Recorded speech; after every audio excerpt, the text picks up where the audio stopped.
Hello, everyone, and welcome to Gold Shields. This is the brand new podcast for true crime lovers everywhere. I'm Dan Murphy, along with my partner in crime, Tom Smith. Hey Danny, how we doing today? Doing great, doing great. Happy to be here, Tom. And a big hello to our audience. Tom and I each proudly earned and carried the coveted NYPD Detective Gold Shield during our more than 50 years of combined service to the NYPD. Every week on this show, we're going to bring you the most compelling true crime stories told by the real detectives who made the cases. Gold Shields will give you a backstage pass to the inner workings of some of the most fascinating and complex investigations. We will also be occasionally featuring other notable members of law enforcement and outside of law enforcement who have made significant contributions to policing during their careers. The goal here at Gold Shields is to honor and showcase the incredible work done by the dedicated men and women who bring justice to the perpetrators of heinous crimes and some level of closure to the victims and their families, and to allow them to tell their stories. So sit back and get ready to be blown away by Gold Shields. Yeah, it's great, Dan. We talked about this for a while and bringing something like this to the audience and showcasing the great work of detectives, not even just in the NYPD, but all over the country. There's so many great cases that are done and media cases that are done that no one realizes the amount of work that goes into it and what detectives have to go through day in and day out between supervisors and DAs and witnesses and family members and putting all that to the side and actually doing their job and getting the bad guy. There's so much that goes into it, and we want to showcase this. And what we're going to give you is a backstage pass to things you don't hear about, things you don't know about, and will intrigue you and make you more interested in the next episode and the next episode, because all of them are going to be this. All of them are going to be stories that you haven't heard in the way that we can bring it because of our experience doing it, the people that we know, and it's going to be a great ride. We've been looking forward to this for a while, and we're ready to go. And the one thing I want to say real quick is to thank everybody on all the social media platforms that we put this out to. The response that we got with this show is incredible and quick. Between NYPD guys from LA, guys and girls from Florida, authors of true crime books that they wrote, the response was great, and that just made Dan and I more excited to do this and to bring you this great show every week. And we can't thank you enough for the immediate response. We can't wait to hear the response after, the first couple of shows that we got for you. We're looking forward to that too. So thank you again for what you're letting us do. Entertain you and give you some good stories, some good war stories as we call it. So thanks. Yep, yep. And before we get too started into the introductory episode today, we do not have a guest. It's just us. We want to introduce what the podcast will be to you. But before we do that, we want to thank our sponsors, and we do already have sponsors. We want to thank the folks over at 360 Security Services, who are an incredibly talented group who do investigations, intelligence work, and they've developed the very unique and very, very exciting and game-changing Chirp 360 tool. We'll talk more about that at some other point in the future. Thank TNR Investigations and Impact Solutions. Impact Solutions is developing a alternative to pepper spray. Stay tuned for more on that. Another game changer in law enforcement. We will potentially have more sponsors in the future, but we want to make sure we let you know about the people that back us. And we're going to be very selective about who we have sponsoring this show. It sounds like we're high and mighty. It's our first show, but we're not. We plan on having the principles to make sure that the products that we endorse, we actually use or feel very strongly about. Right, Tom? Absolutely. Absolutely. It's all about you guys. It's all about our listeners, our audience, what we can provide you to be entertaining. You want to sit in your car, you want to be entertained, and if you're in this world of law enforcement, and even if you're not, if you're just a true crime fan, Aficionado. yep, Yeah. you're going to like it because it's stuff you're not going to hear. You're not going to hear the things we talk about on this show. whether it's our experiences, the cases that we've done, or the people we have on as guests, it's stories you're not going to hear, and you're going to hear them Hmm. here, which is great. One of the things that is a lot of people know this, and it's fairly common knowledge that that there's a lot of types of work that are interesting, and we're not belittling any of them by saying that we feel that cops probably have a very unique perspective on people, the things that they get involved in, the things they do, the things they say. So cop stories can be riveting and they can be very funny, and you're going to have a little bit of everything on this show. You're going to have an emotional roller coaster with some cases, but detectives specifically tend to have stories that are a little longer, a little more involved, and very much tap into that complete range of human emotion.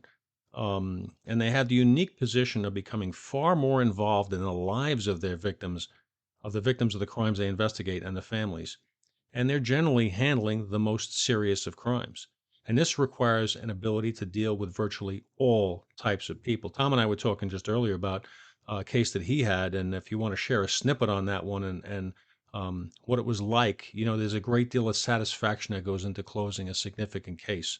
Tom, that Connecticut case you talked Yeah, about. absolutely. We had when I was in the 401 squad, we had a homicide of a neighborhood kid, basketball player, great future going forward. He actually already had gotten recruited to a college to play basketball. Got caught in the middle of a bad situation and got shot and killed. We did our work tracking the bad guy down, and it took a couple of days. It took a lot of work. It took a lot of thinking outside the box, which you have to do as a detective.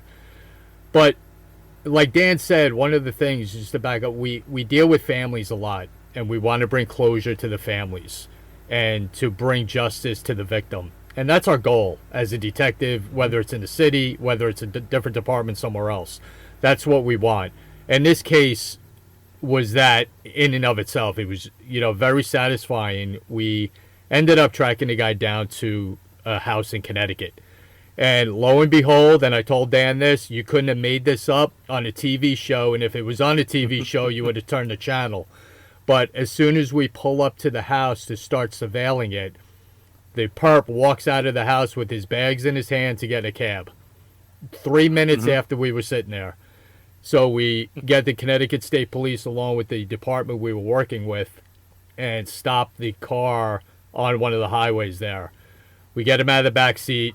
We lock him up. We know it's him, 100%. And my partner at the time makes a phone call to the victim's family.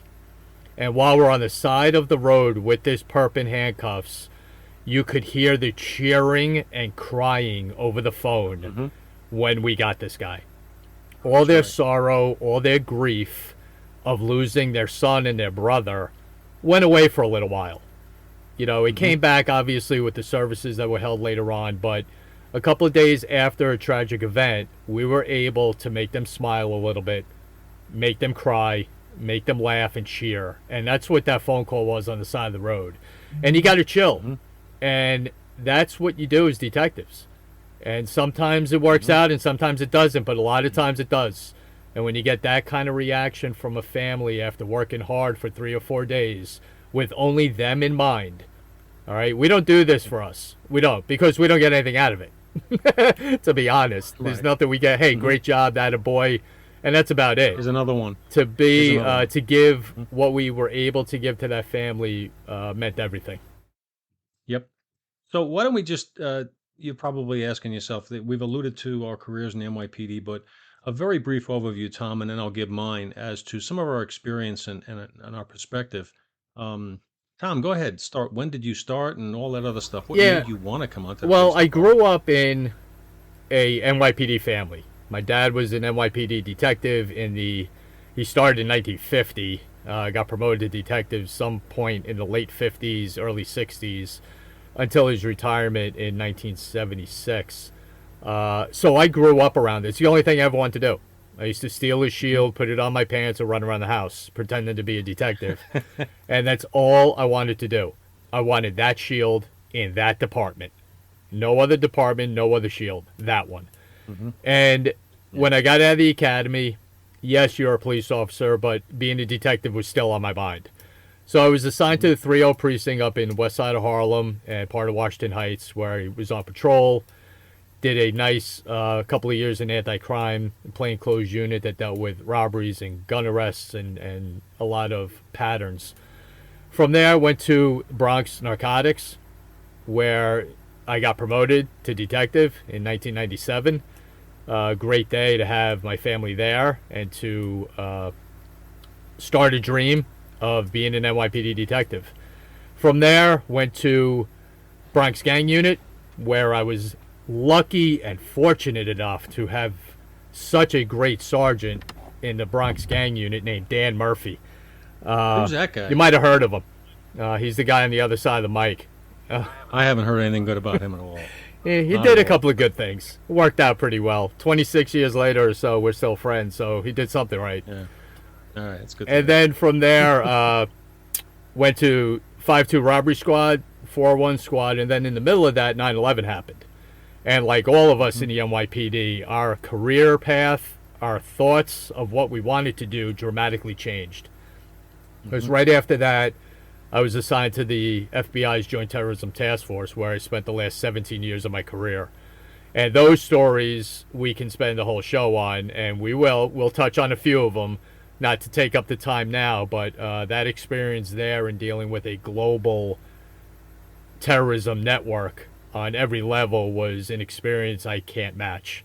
Hmm. I had a very fortunate career and retired in 2020, and here we are, and Yep. able to bring my experiences and some stories and some good advice maybe to our listeners and our show. Yeah. Tom had a longer career than me in the NYPD. He did 30 years. I did 20. I was hired in 1984 as a young 21-year-old. I had grown up in the city in Queens, and I thought I knew the city, and I found out shortly thereafter that there were parts of the city that were very different than where I grew up. And I was a kid in the days back in New York City when crime was rampant. I had been mugged as a kid. We had had our house burglarized. I had seen crime scenes as a kid walking past them, so I was not unfamiliar with crime. I wasn't a suburb kid. But coming on the job was an eye-opening experience, and it was my uncle who influenced me greatly. He had 37 or 38 years when he retired. He was a sergeant in headquarters, and he knew a lot of people, and he knew his way around. And he was just a very influential guy in my life because he was such a good-natured person, despite the nature of the job. And I went on the job and loved it. Got assigned out of the gate to Brooklyn North, which at the time was a very busy spot for training. Ended up in the same precinct, the 30 precinct in Harlem as Tom was in, but I was in a few years earlier. Made my way from there to the task force in Manhattan North, working all over the borough in uniform. A lot of stories from that kind of stuff. But I went into the Manhattan Warrant Squad with about 4 years in the department, which is the investigative track. It's you're working towards becoming a detective, and it was a tremendous experience. I started looking at the job differently. I had a chance to roam the city in plain clothes, hunting people, looking for fugitives from justice, and it was pretty interesting. And there's some stories there, but again, for later episodes. Moved on from there to narcotics. Now, this is a time, 1989, when New York City was absolutely out of control with crime, homicides, drug-related violence. It was so bad. That's a full episode just to explain to you how difficult it was to get your hands around things that were going on the street because there was so much of it. I think we had 2,400 plus homicides in 1990, which is a number that's third world, developing world kind of numbers, war zone kind of numbers, actually. Had a great experience there. Moved on, did some task force work with the DEA, which is a whole nother episode, a case I did there. Had a chance to go to Southeast Asia and do undercover work. I know the opportunities just in the NYPD, as Tom knows, if you work hard and you really are not afraid to walk through an open door, you can find yourself in situations you never envisioned that you'd be in. And I was blessed. I was very lucky to have those kind of experiences. Went from there to the detective bureau. I decided it's time to put a suit on and become a real detective. And um, I was promoted detective out of narcotics and always carried the shield with pride. And I went to the major case squad where our goal was to work on certain cases that were within our purview. For example, kidnappings for ransom in New York City. I probably worked on over 120 kidnappings in my time there. And that's a lot of kidnappings, people being held, ransom demands. We had a great record. That was an incredibly talented squad when it came to kidnappings. And we rescued everybody. One person was actually killed during the apprehension, but I mean, during the abduction. And other than that, everybody else we got back safe. So there's a lot of satisfaction in some of the work that we did there. I went on from there to become sergeant. I was promoted and back to uniform in the 46th precinct in the Bronx, a very busy house, small but very busy. And from there, back into detective capacity as a supervisor. Bronx Gang Squad, ended up meeting Tom, supervising him, and we did a case that was something we'll talk about in another episode. It was fairly newsworthy, but it was a lot of interesting twists behind it.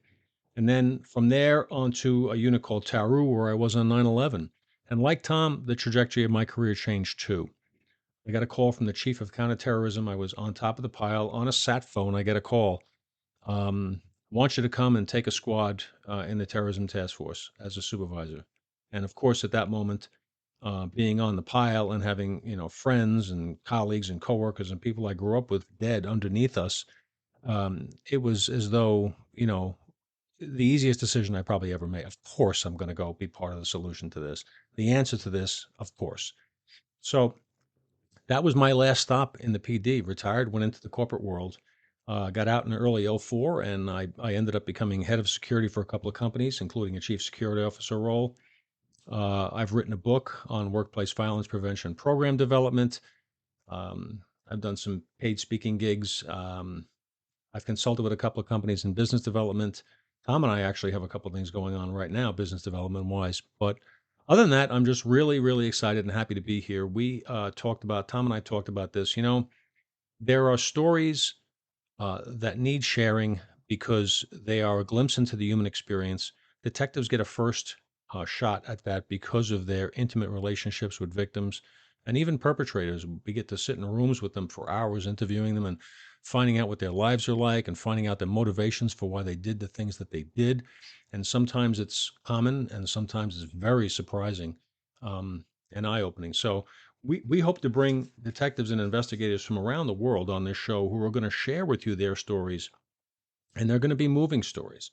And the reason we decided to call it Gold Shields, the show, and Tom can tell you this more, is because of what that gold shield meant to us and what it means to the members of the NYPD, and I know other agencies as well. I can only speak about our experience and what that means. Tom, why don't you elaborate on that a little bit? Yeah, it's an iconic shield. Mm-hmm. It's known throughout the country, around the world, Mm-hmm. and when you're part of the NYPD, it's the shield. Mm-hmm. That's it. It's not. There isn't a member of the NYPD who calls it a detective shield. Right. It's just a shield. When you're going to get promoted, you would tell people, "Oh, I'm getting my shield on Friday," Mm-hmm. and everyone knows exactly what you mean. And I remember one time going out to Las Vegas on a case and just showing you how iconic it is and how proud we are to carry that shield. Me for a long time, Danny did it for a long time and then got promoted. I was out in Vegas and ran into a captain that was helping us out on a couple of things. And he came to me and said, "Hey, do you happen to have your detective shield on you?" I said, "Yeah, I do." And he said, "Can I see it?" And I took it out and I gave it to him in my wallet. And he actually held it in his hands and said, "I've only seen this on TV Mm-hmm. and in the movies. Now it's in my hand. This is wild. Mm-hmm. I never thought of this." And that meant a lot to me. Not only was it cool, that he had that emotion to it, it made me proud Yeah. that was mine and who I represent in the NYPD. And it wasn't just Tom's shield. It was an NYPD shield. Mm-hmm. And that was, a glimpse into what that means and that shield. And guys who have it work hard for it. They work hard to uphold what it means. And they break their butt to get the job done. A lot of times it's not hard. It's not easy. Mm-hmm. It's really hard. Some are complex. Some are quick. Some have a TV feel to it that, everything in the world in TV falls into place and they get the guy in an hour. Mm-hmm. Once in a while that happens, and we're very grateful when it does. Yep. But a lot of times it doesn't, and it takes a lot of imagination a lot of thinking outside the box. And one of the things Dan and I talked about the other day was when you have a large crime and a noteworthy crime, and there's a lot of detectives involved in it, such as a police shooting. You have every detective in that borough working on it. Hmm. And for that type of atmosphere and to be in one room with 100 detectives, there's no egos. Hmm. The egos go out the door. The egos get put in a drawer, and everyone just works for what they need to work on. Hmm. And if someone throws a suggestion out, someone goes and does it. You know, it may not be everyone. Hey, I got an idea. Why don't we try this? And two or three guys will go, okay, we got that. Hmm. And you go. Because the end result is the end result. Get the bad guy. Right. And Danny and I laughed. We always heard from a couple of people, don't take things personal. No, detectives take things personal. Hmm. They take cases personal because that's how involved you get with it. Hmm. And you get wrapped up in it. And it becomes personal to you because then you start thinking the bad guy's trying to get away from me. So now it's definitely personal. Hmm. And it becomes personal to the family, obviously, of the victims. So that's what we're working for. Hmm. And there's a lot of cases you take personal. And at the end of the day, when you get them, it's very satisfying. And you take them home with you too. It's not something, a lot of jobs you walk away from, you go home, you forget all about the job till the next morning. At least with detective work, I can speak for myself. I was thinking about my cases a lot when I wasn't at work, trying to come up with new creative ways to get information, new ways to develop leads in a certain investigation. You name it. It's something that sticks with you because to do it is engrossing. It's not something you should do if you're not ready to throw yourself in and totally immerse yourself in that world because you will be immersed in it, whether you want to or not. You might as well go in with your sleeves rolled up wanting it because it can be in a busy time, you can be really, really busy. Um, Lots of detectives that worked in NYPD, for example, didn't go home they had 4 day swings. The 2 day swings, they would work evening and evening and then 2 days. And sometimes in very busy squads back in the day, like in the 7-5 in East New York, Brooklyn, they'd come in with their suits and they knew they were staying there until they were done on their fourth tour because they knew there was going to be homicides. They knew they were going to be always working.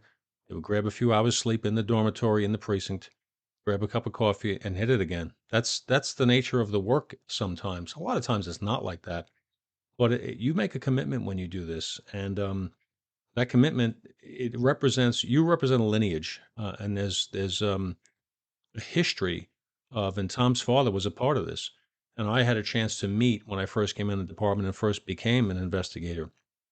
Some very experienced people who had done some incredible cases during very busy, hairy, crazy times in New York City.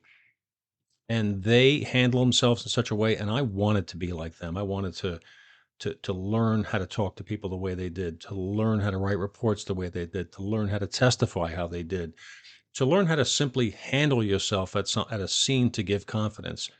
And I'm not putting anybody on patrol down, but there is a difference when the detectives arrive at a crime scene, let's say, for example. Everybody kind of gets out of the way. It's their scene, it's their thing. Let them do it. They're going to take it to the end. And you take it from the discovery of the crime generally to the criminal conviction. And it's your baby the whole way. And you either get a slap on the back for a good job or you get maybe a bit of a browbeating or something if you screw something up, but you own it, and you better be committed to it because, as Tom said, there are people on the other end of it, real people who are victims, and real people's families of people who were killed, let's say, who are counting on you to speak for them, and that's a big responsibility. And if you take it seriously and you do it right, there's a great deal of satisfaction. It's that intangible satisfaction, that feeling you get. I think I just helped somebody. I think I just did something really good, and that's a good thing. And so we want to highlight detectives on this show because we feel that detective work is a little bit more complex, intricate, and perhaps maybe more interesting for our audience than simply generalized police work because there are shows out there that'll talk about what it's like to be a cop and funny car stops or just crazy events, and there's nothing. We both did that. We don't put anybody down. We just want to focus on this show on detectives from all over the world and their stories, and you're going to hear some that are going to blow your mind. I can guarantee you that. That's for sure. One of the things we talked about is Our detectives solve crimes every day. And when you see press conferences, you will generally see the chief, you'll maybe see a DA, um, you might see somebody else, but for the most part, maybe the mayor, for the most part, the investigators, and we've had this happen to us at press conferences. You're standing kind of off to the side or maybe in the back row. You're there, but you're not the focus of attention, and that's okay. It's about the case, it's not about you. And that never bothered me. But you're going to hear from the people that did the work, not the people that read the reports afterwards or made the public statement about it. You'll hear from that. However, we are going to also bring other people on that we feel are of particular interest because of their incredible careers and or contributions. And we'll leave that as a mystery until you start seeing who some of these people might be. And you'll see why. Because whether they be somebody in the media who has given not just a fair slant, but a dedication to reporting, whether it be for a newspaper or on television or in book form, reporting accurately what happened in a situation, which we value. Um, and we see a lot of it. A lot of times, as detectives, we had seen a case that we worked on or were acquainted with, and we knew the truth about it, and we watched it be reported and turned a different way. You're not going to get that here. You're going to get the truth. So be ready for that. Yeah, absolutely. We're going to bring you people that, like Dan said, not just in the law enforcement field, but talented, very talented, resourceful authors and journalists who got knee deep into some big investigations and well known worldwide investigations and got granted an access that a lot of people don't get, and were able Hmm. to gather a lot of information, how the case evolved, where it went, pros and cons to it, arguments, fights over stuff, which goes on, and that's part of it all. And then able to bring that all to life in some great books. So we have some great journalists and great authors lined up with some incredible stories as guests of ours, which are going to be really entertaining. And like Dan said, it's not just a one angle of this. Good people who are involved in law enforcement are going to be brought out in this. Their support of the men and women that do this thankless job every day and dedicate their kind of life to it, their career to it. And it's fulfilling. It's great to see people like that give a hand and be positive towards just the everyday cop, the detective, sergeants, lieutenant, everybody, and understand what goes on in the world of law enforcement and reporting on some incredible stories. And the timing is something that we talked about as well. I think currently what we see in society in general is a generalized negativity towards police work and police officers and of all rank. We have a media and many in the public who are very quick to denounce and to lambast the actions of police officers. And it is a difficult job. It is not an easy job to deal with people who are at their worst, whether they're on drugs, whether they're amped up in revenge mode, or whatever it is. You have to deal with people, and you are tasked with making peace out of chaos. We hope through this show that there is a gained respect and appreciation for we're humans. Hey, I made mistakes as a cop and a detective, and I'll make them for the rest of my life. Everybody does. Everybody does. But by and large, I tend to look at things through the gauntlet of whether or not a mistake is a mistake of the head or a mistake of the heart. Now, a mistake of the heart would be somebody who's intentionally trying to hurt someone, steal from them, defame them, whatever it is, they are intentionally trying to do bad. Mistakes of the head are the simple, oops, or I forgot, or I wasn't thinking.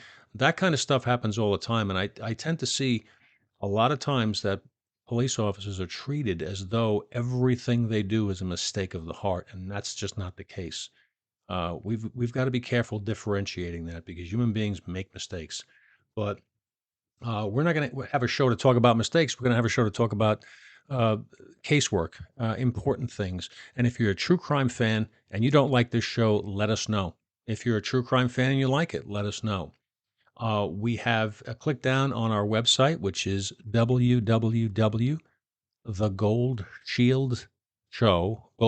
goldshieldshow.com. And we'll be happy to take all comments, all input. We want that. We need that from our audience because this show is about you and what you want to hear. We're starting it assuming you want to hear these things because we think they're interesting. But we want your feedback. It's going to be very valuable to us. Right, Tom? Absolutely. And we want suggestions. We're not going to know every case that's ever been done in the United States or Mm-hmm. on worldwide. We're not. That's impossible. But if you have an interesting story that of an investigation you were involved in that was just off the chart, let us know. We're here for you. I mean, this is part of this podcast is getting these stories out to you, the people who understand it, the people who are requesting it and love it. And you got to love this job to be in it. You can't like it. So everyone that's doing this Mm-hmm. job actually loves it. So the love that you have for this job, we're going to try to pass on to you. But like Dan said on our website, like Dan said, www.thegoldshieldshow.com. There's a contact page there.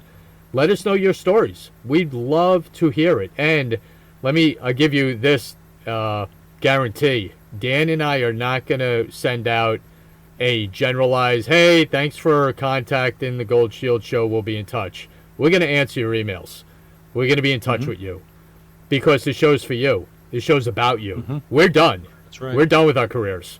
We did our time. We did our cases. We want to hear from you about maybe a case that happened last week. Fantastic. Let's hear it and get the people Yep. that were involved in that on the show so everyone can hear it, not just your town, not just the community that you did something good in. We want to get you some recognition and get your name out there and the hard work that goes into it.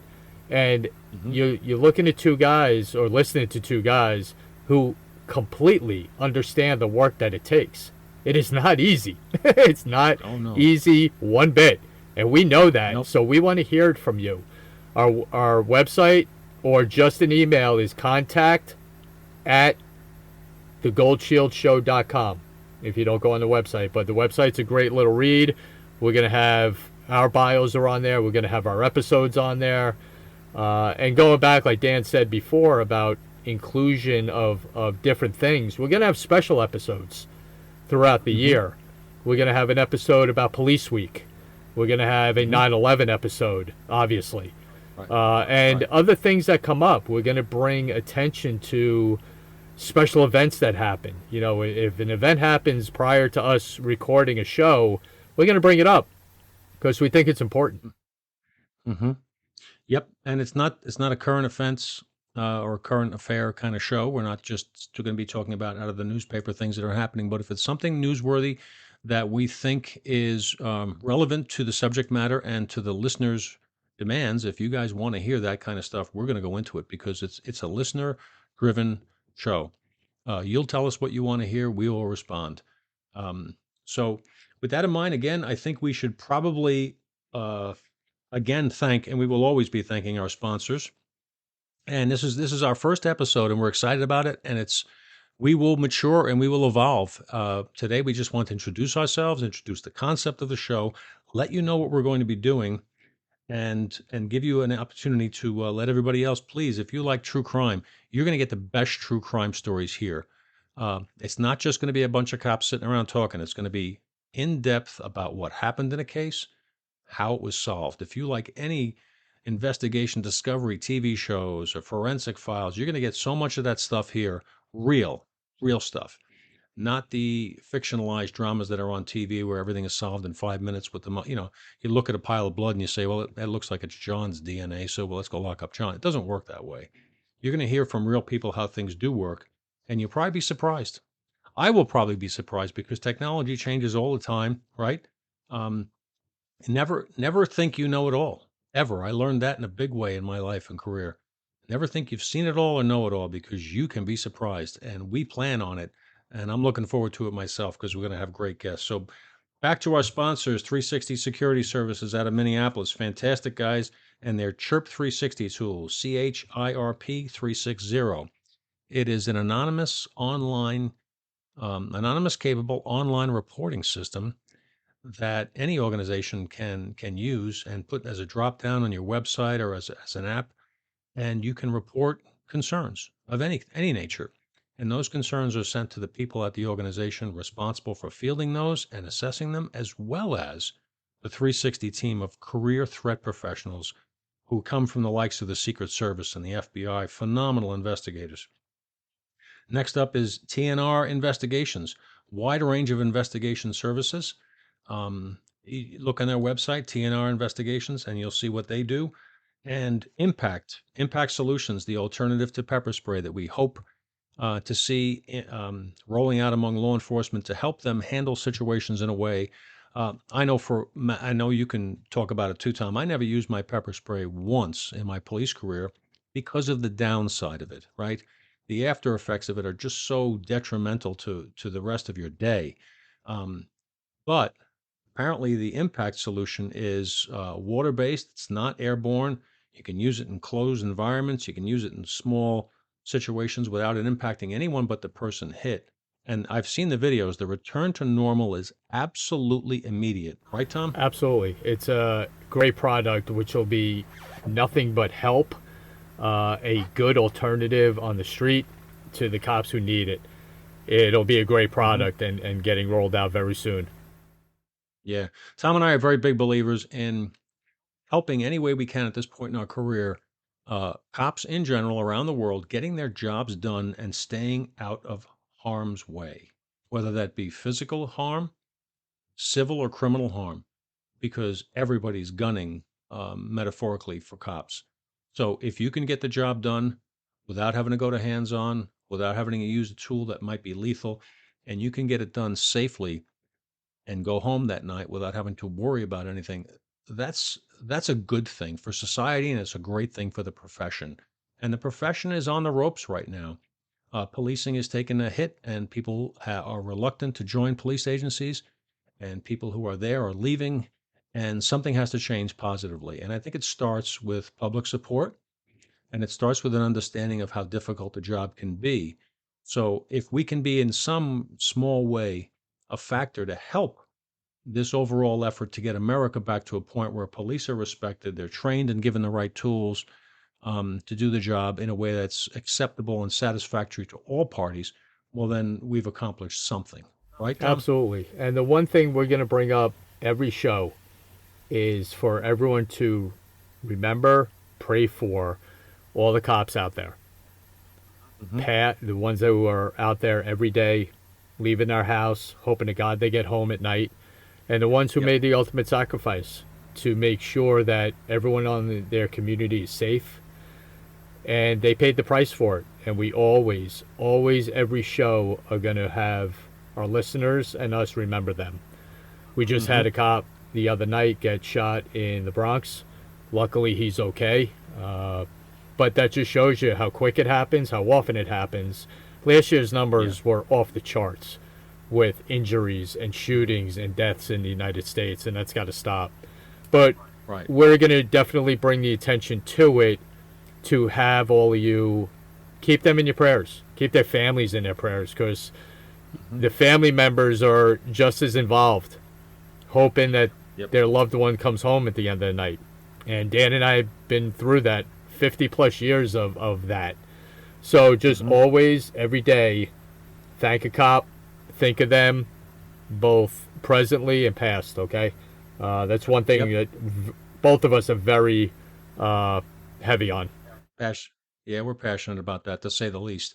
And when the whole defund the police thing came out, not to belabor this or get political, one of the things I asked somebody who was very big on that, I had a very civil conversation. I just said, I have to ask you a question. I know what you're saying. I understand there's emotion and anger involved, but can I ask you a question? If it's midnight and you're walking home and you're walking down a street and you hear steps coming on the adjoining street that you can't see, who do you pray it is? Do you pray it's a gang member, or do you pray it's a cop? And at that moment, it's, oh, okay. Yeah, I guess I could see that. Um, if your car breaks down at night on a highway, or a two-lane highway in the middle of nowhere, and you see headlights coming your way, do you pray that it's a stranger you don't know, whose intentions you have no idea? or do you pray that it's a patrol car? These are the questions that this is the rubber meeting the road type question. At the end of the day, society needs police, period. And they need them to know that they're supported. And if we can get back to that as a society, I think we'll be better. And with that, I'll get off my soapbox. But we've appreciated this opportunity to share a little bit about us, about our intent for this podcast, Gold Shields. We're going to be bringing this to you every week. And Tom, why don't you take us out? Well, Dan, first one's done. We That's thought right. about this for a while and thought about the first show, and now we're finished with it. Now it's all done. So we just want to thank everyone who's going to be listening to us. Pass on the information to others. We want to get out there to as many people as we can, and we're going to rely on you to do it. We're going to be here working, getting the right stories, getting the great stories for you to listen to. But during the week, we're going to release and post who our first interview is going to be, which will be next week, but I'm going to hold on to that for a couple more days until we get this out. And then we'll be releasing and posting who our first interview is going to be starting next week, and we can't wait for it. It's going to be out of this world, and even the subsequent interviews after that. So that'll be coming soon. And again, www.thegoldshieldshow.com, and our email address, contact@thegoldshieldshow.com. And until next time, everybody, please stay safe. Dan, it was a blast, and looking forward to many, many more. Thanks, Tom. See you guys soon. Thank you.